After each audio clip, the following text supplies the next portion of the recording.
Ashley, I want to stay on the Mercers, though, because you wrote about Rebekah Mercer, who rarely speaks, saying that she's separating herself from Steve Bannon, but said she hasn't had contact for many months, which I found curious because on October 18th of last year, she hosted a cocktail party in her apartment on the Upper West Side of New York City, where Steve Bannon was a featured guest, and she was very complimentary of him, introducing him all around the party, saying very lovely things about him.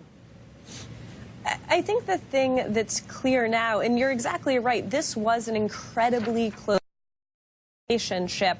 And Steve Bannon and the Mercers for years had sort of plotted to get a populist, a nationalist, an alt-right, if you would call it, politician in the White House, and they sort of came together around Donald Trump as an empty vessel, so to speak, who they could help elect to promote their political and ideological agenda. So there's a certain irony now that Trump is also ending up being the breaking point between them. But the one thing I can say is the split now is very real. And if you read Rebekah Mercer's statement, the statement itself is harsh, but what's really striking is to understand and keep in mind that this is someone who is notoriously press shy, who never talks to the media, who never confirms anything publicly, who almost never puts out a statement. So even as much as what the statement itself says is just the fact that she felt compelled to go on the record about this is quite telling about the break in their relationship now.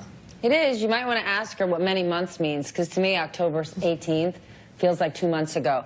Bill, I want to talk. And you might ask her whether she regrets anything. I mean, she and Steve Bannon are responsible for introducing into the mainstream of American politics alt-right bigotry, authoritarianism, illiberal kind of version of populism, many, many things, and they also helped Donald Trump become president. Does she have any regrets about that, or does she just get to say, well, I've broken off things with Bannon, and I'm just kind of, you know, I am happy with what I've done? I mean, I do think there's a little bit too much of like, oh, great, Mercer's dumped Bannon, let's all be friendly to Rebekah Mercer.